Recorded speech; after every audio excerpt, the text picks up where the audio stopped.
Good afternoon, ladies and gentlemen. Welcome to San Juan, Puerto Rico. We are here in the Britain Norman Islander in the Cape Air livery. And this is one of my, I don't know if I'd call it a big announcement, but it's one of my announcements. I have joined Cape Air Virtual. And I'm pretty excited about it. It's something I've thought about doing for quite a while. And the bottom line is just that, let's go external power supply on, rotating beacon on, mixtures and props full forward. Let's go fuel valves open, fuel pumps on. Open the starter hood. Clear, prop. Mags on number 1. Let's crack the throttles here. Have I forgotten anything? I don't think so. Yes, yes, I have. Alright, we'll get rid of all that. Take a look outside, make sure there's nobody out there to kill or maim. Props are clear. Hand on the throttle. What did I forget? External power supply is on. Yeah, master and battery switches would help. Alright, good start. Oil pressure is good. Left prop is clear. Good start. Oil pressure is good. Mags to both. Lean the mixtures for taxi. Close the starter hood. Fuel pumps off. Avionics master coming on. External power supply off. Trim is set for takeoff. Da da da da da.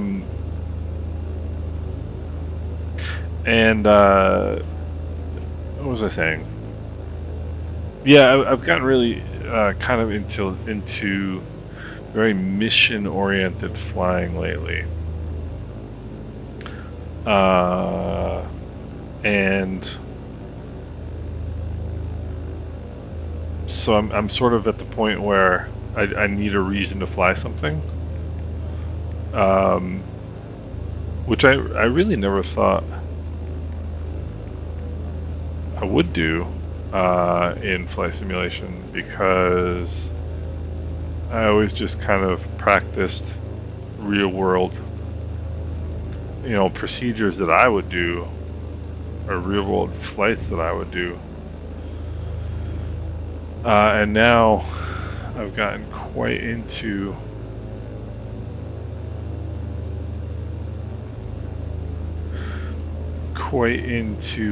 mission flying, like with the virtual airlines, to be Pacific.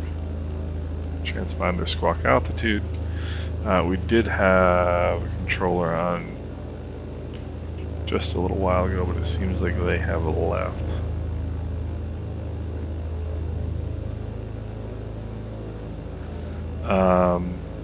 Just waiting. Yeah, they did. Okay, all good. Alright.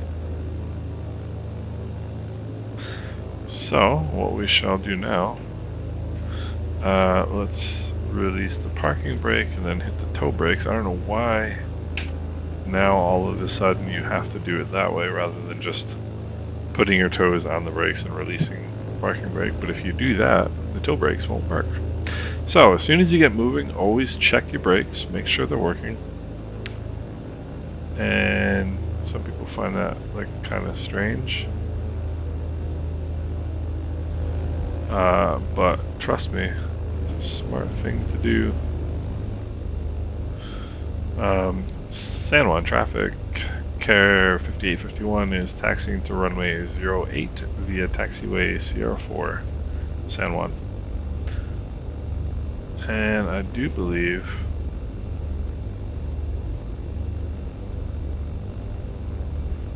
got some incoming traffic here. So anyway, I had been thinking for quite a while about joining Cape Air. exactly to do this. And I'm glad I did. It's a smallish group, but really seem to be, quite friendly guys. I mean, I'm new to the crowd, but I've had a really positive experience so far.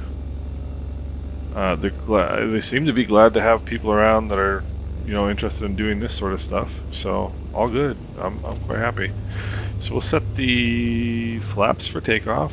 Nav and strobe lights are on. We'll turn the landing lights on. We'll turn the fuel pumps on. And I see traffic incoming, but they are, first of all, they're not announcing, so I guess that's that. So mixtures and props full forward, flaps are set. Fuel pumps are on, seatbelts are secure, and let's get moving.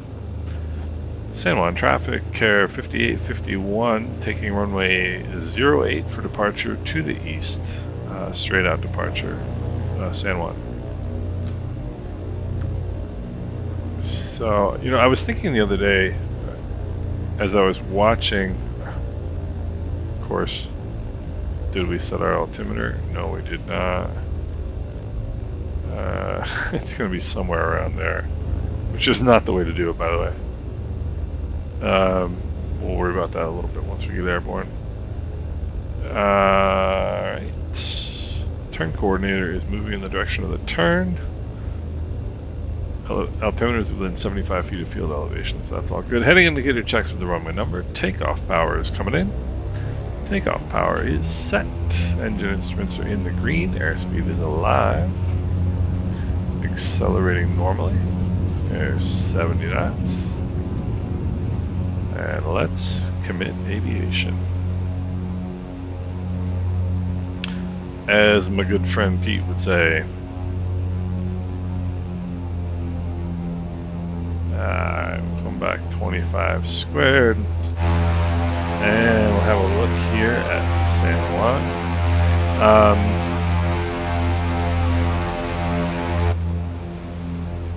And we'll bring the flaps up. So this is really pretty interesting because I am back to using stock weather.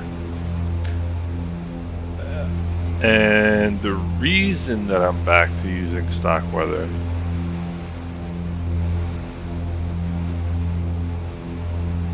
is that I was having some issues. There's 1,000 feet AGL. Let's turn the fuel pumps off. Check our fuel pressures. Fuel pressures are fine. I was having some issues with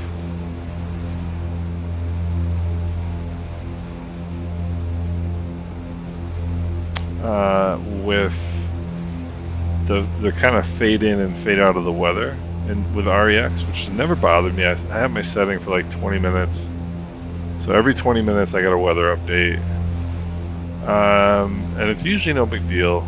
But this on a recent flight that I did, this flight as a matter of fact, and did I forget? I forgot to start my.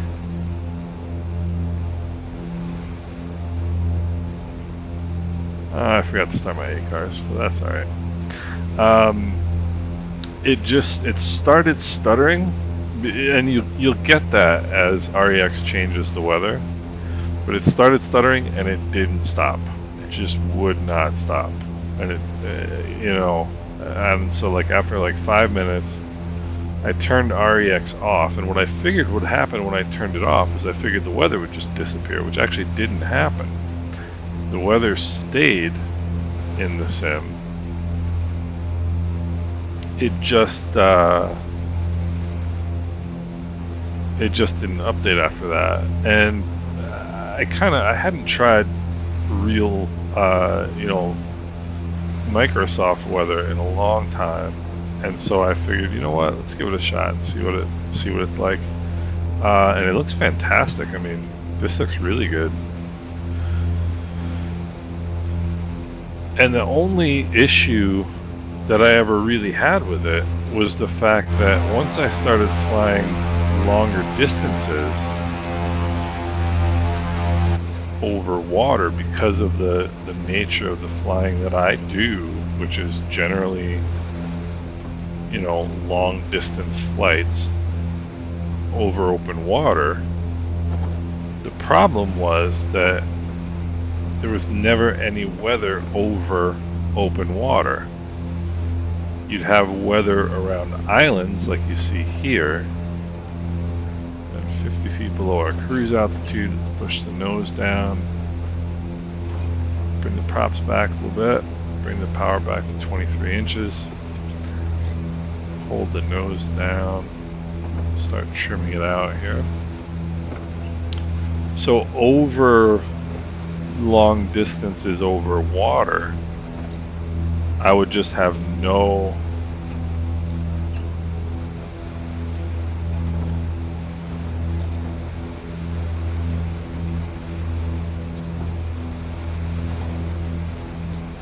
I would have no weather over open water, and so I would, you know, maybe take off out of Miami or take off out of, you know, Piarco or whatever it was, and the weather would be good over the island itself or over land as I was leaving. But once you get over water, there's nothing there, and I, you know, for a while it didn't bother me. And after a while, it's like, okay, this is kind of boring to have no weather.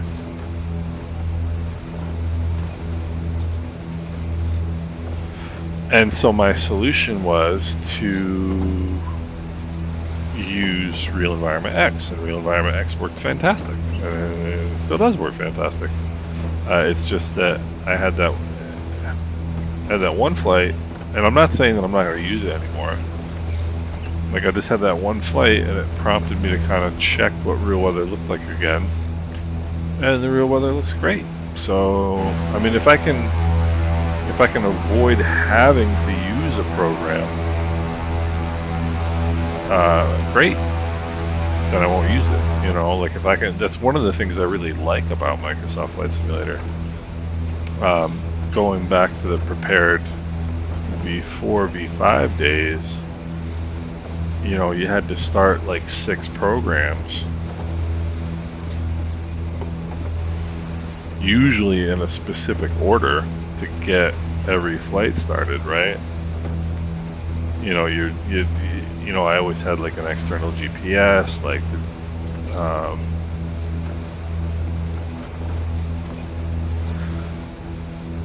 and like a weather program, and you know, it took forever to get going. And the problem was is if you forgot one particular program, you know, and those sims loaded, it took forever to load. Start leaning out the mixtures here. It took forever to load. And so if for whatever reason you goofed and got the order wrong, you know, you take 10 minutes to load a flight or 15 minutes to load a flight, and then you'd have to start all over again. And it sort of stunk. And that's one of the things that I really like about a Sovo, is that you don't have to do all that.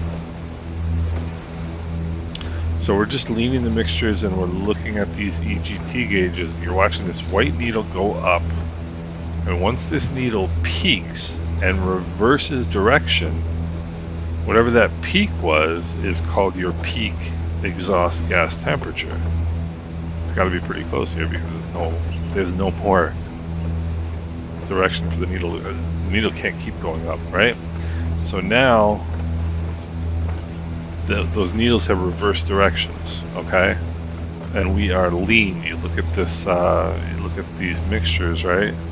So now we are what is known as lean of peak, because we have leaned past the peak exhaust gas temperature. So now what we're going to do is push them back forward. See how they went up again? Now it's I don't know how realistic this is for this airplane. It doesn't seem realistic to me, but so now about 1750 is peak, and so now what we want to do is keep pushing those mixtures in until those needles drop one of these, one full notch there.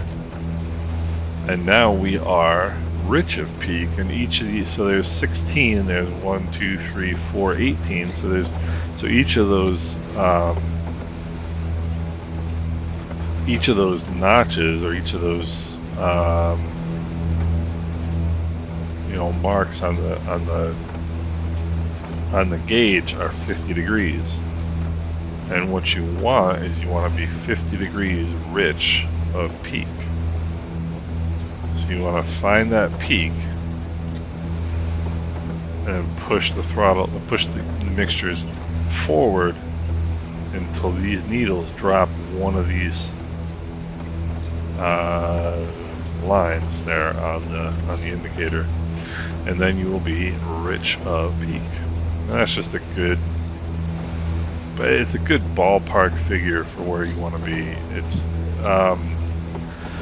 absent having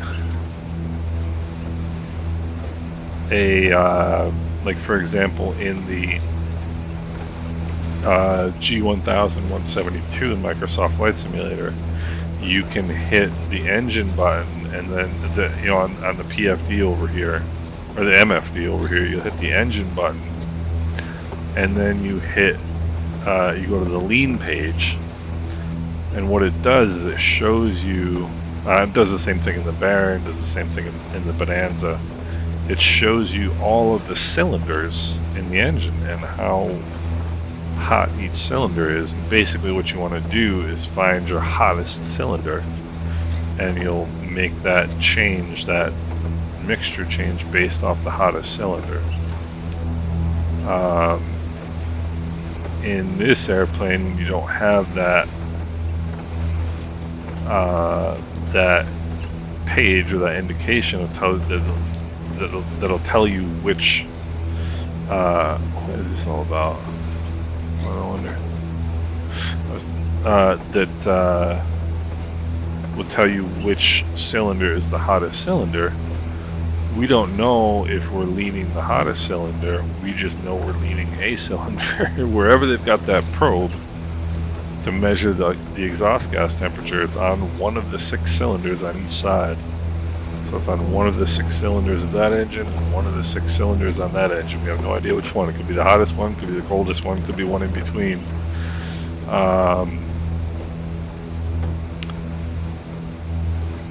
So we're really just kind of ballparking it. Now, if you don't have this gauge, if you don't have an exhaust gas temperature gauge, which a lot of airplanes don't, frankly, Shirley, you can't be serious. I am, and don't call me Shirley. If you don't have an EGT gauge, what you do is you just lean the mixture and lean and lean and lean. These you just pull out the red mixtures until the engines cough, or engine coughs, sputters a little bit, and then you just push it back in a little bit, and that'll get you kind of the same result. Although there's something about being in an airplane and having your engines make funny noises, even if you're doing it and you know you're doing it. It's like, it's just something I don't enjoy about that at all. And it's like the same thing when you get carb ice, right? Like, carb ice is one of those things that I don't know that I've ever actually encountered carb ice in a real airplane. but it's one of those things that just gives you the heebie-jeebies, because if you get, so this instrument here is your carb temperature gauge, and this is some excellent advice right here. Keep needles out of yellow bands. And why is that? Because for whatever reason, from a temperature of about plus 5 degrees Celsius to minus 15, usually minus 15, minus 20 degrees Celsius, that's the range in which you can get carburetor ice. Carburetor ice will cause your engine to quit.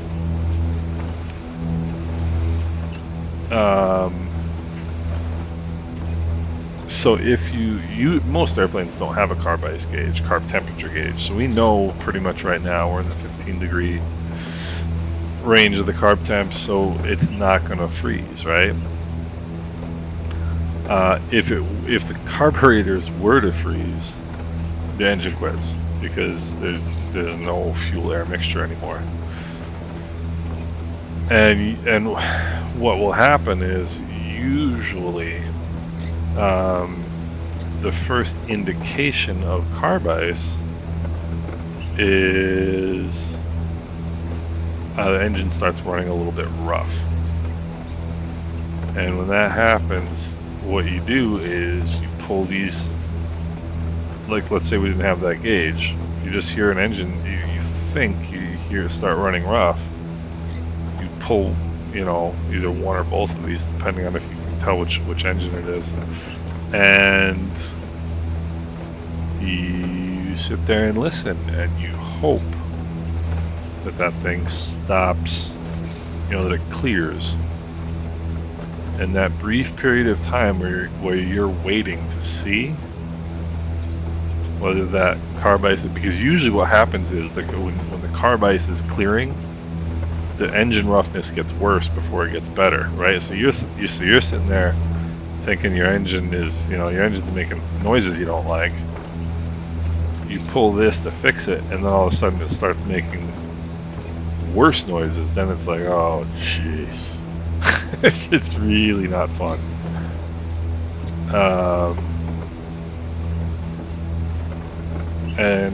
So what's carburetor ice, right? How can you, like, so how could you get carburetor ice, for example, in the Caribbean? Well, you're actually more likely to get carb ice in the summer when it's hot, right? Because the carburetor is a venturi, and when the air goes through that venturi, the temperature of the air drops by as much as 70 degrees Celsius, or 70 degrees Fahrenheit rather. So if you're looking at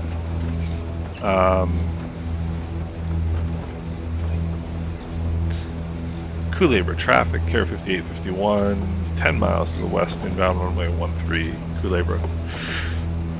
If it's, let's say, 90 degrees outside or 80 degrees outside and humid, what's 90 minus 70? That's 20. Can you get ice in 20 degree temperatures? Heck yeah, you can. So it might be nice and hot outside, but could be freezing temperatures inside your carburetor. So, and there's two college kids near where I live in central New York died a couple of years ago. Probably a good 5-6 years ago by now. But they were flying in a Cessna 150, and they got carb ice and the engine quit and they crashed and died. So it's no joke. These rarely are a joke in airplanes. But so now that my lecture on exhaust gas temperatures and carb temperatures is over, thankfully, let's look ahead to what we have facing us in Culebra. Now, I'm kind of feeling a little bit of a right crosswind right now. Felt a little bit to me like the engine, like the airplane was getting pushed.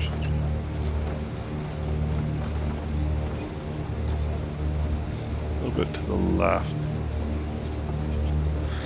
070 at 15 in San Juan.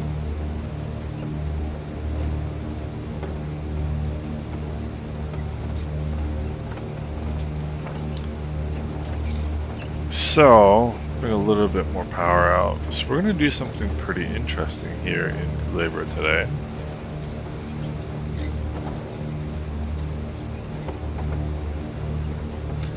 We are going to fly what is called the Tamarindo approach. Now the Tamarindo approach, the standard approach that you know into Culebra is to come around this way. You'll see the runway in a second. Come around this way and down this little valley here and in that way. Tamarindo approach, what we're going to do, come right over the top of this mountain hill just to the north of the airport.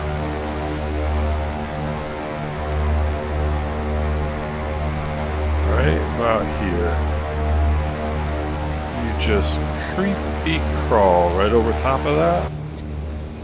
And then chop and drop, baby. You just... Let's go mixtures, Rich. You just cut the power and drop like a stone. And I didn't know about this approach until I saw it on I saw it on a YouTube channel as I was trying to figure out how pros fly this approach.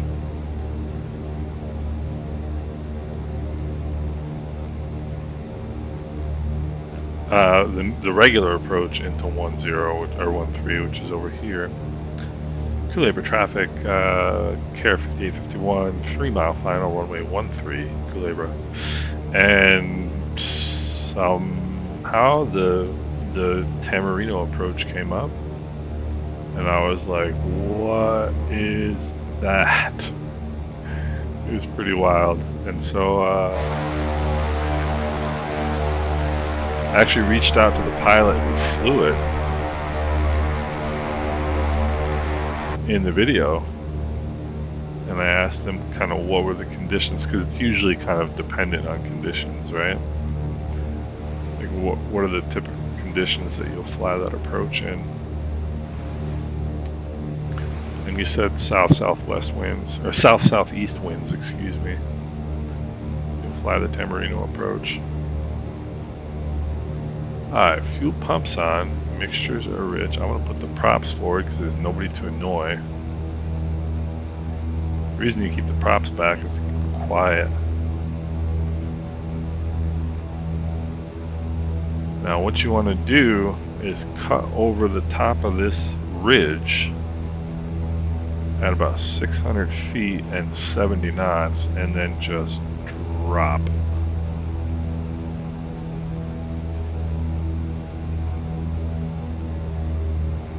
I gotta really pull some power out because I need to put this next notch of flaps in here. I gotta do it quickly. Alright. Now, normally I would want to trim out the control pressures. I'm holding the yoke back right now. Normally I'd want to trim that out so I didn't have to do that. But once I cross this ridge, I want to let go of that control pressure and let the nose just drop. So I'm just going to leave it just like this. Alright, fuel pumps on, mixtures rich, seatbelts are secure. Culebra traffic, Care 5851, short final, runway 13, Culebra. Alright. So, a little bit less energy. A little bit less energy. You can start seeing the far end of the runway right there. I really want to get rid of some of this energy.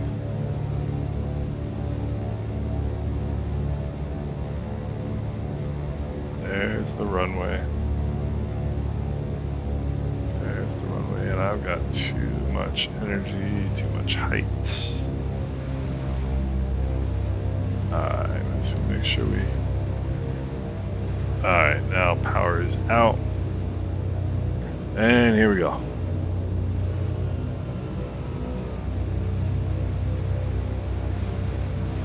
Alright, come on.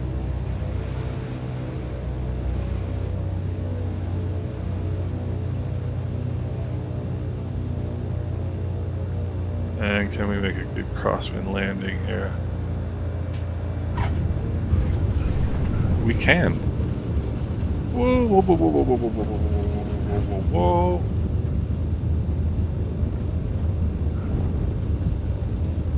You know what that was? That, ladies and gentlemen, was how not to do it. And you know what? I'll give you 2 reasons why. That was a decent outcome. I mean, it looked, you know, in the sim, it might look like, oh, that's no big deal. I guarantee you, if you felt those forces through your butt, through the seat of this airplane, you would be looking for the nearest clothing shop once we touch down to go buy yourself some new drawers. Because that sort of side load, you saw the airplane is kind of tilted like that and heading for the right side of the runway. Left side of the runway, excuse me. Culebra traffic, Air 5851 is clear of runway 13, Culebra. The mixtures are lean for taxi. I do that automatically without even thinking about it. Let's put the flaps up. Turn the fuel pumps off. That side load came from the airplane weather vaning into the crosswind, and what it's classic crappy piloting is what it is.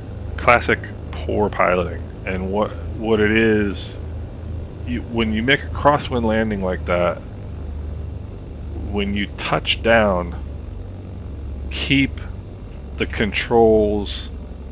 Like if you touch down in like a slight crosswind correction like that, you know, because it's certainly not going to be a full crosswind correction, right? Like, you know, in the flare, it's going to be, you know, a slight crosswind correction. It might, you know, it depends. But let's mixtures are idle, or mixtures idle, cutoff throttles are idle. Let's set the parking brake. Let's turn the lights off. Avionics master off before the mags off. Now we can turn the mags off. Master and battery switches off. Now we can open the doors and let the humans free. And then I always just make one last check. Make sure all the lights are off. Make sure the parking brake's set. Throttles and mixtures are both idle cutoff. Fuel pumps are off. Flaps are up. Mags are off. So we're good to go. So in that case, a little bit of a left crosswind. So you might be landing like in a crosswind. You might be landing with a correction like this. Okay. Once you touch down, once your wheels are on the ground, what people tend to do, and what I just did, is that you let go of the pressure. That is a piss poor way to fly an airplane. It really is, because what's going to happen is you're going 50 or 60 knots, whatever, when you touch down. The airplane, it's on the ground, but it might not be done flying. It might not be done really wanting to fly, and that wind can pick the wing up and flip you right over, especially in tail wheels. If we were in a tail wheel right there, we'd be on the roof of the airplane. It's just that simple. So what you do is you come, if you're landing in this type of a crosswind correction, as soon as you've got the wheels on the ground, you put in a full correction into the wind, because that's what's going to keep you from being kind of pushed around by that wind. and you keep that full correction in, and basically until you really should keep it in until you're done taxiing. And what I just did was I let that correction out as soon as we touched down, and that's why so the nose of the plane, we're coming down this runway here, right? We're coming this way. The wind is coming, whoopsie, the wind is coming from over here, coming from this direction towards us. And so what the airplane wants to do, the nose is turning into the wind. That's what the airplane wants to do to keep itself kind of, upright. And what you need to do is apply right rudder to keep it on center line, and then apply full left aileron to keep the airplane, because once you turn it this way, kind of more perpendicular to the wind coming this way is going to want to lift that left wing up and flip you over. So the lesson for today's flight is don't do what I just did. When you touch down in the crosswind, I made a decent crosswind landing, and it's just classic, as people forget you're not done flying. As soon as you get on the ground, put that full crosswind correction in and leave it in. So anyway, I have joined Cape Air. It's good times. I hope you guys enjoyed the flight, and I will see you next time.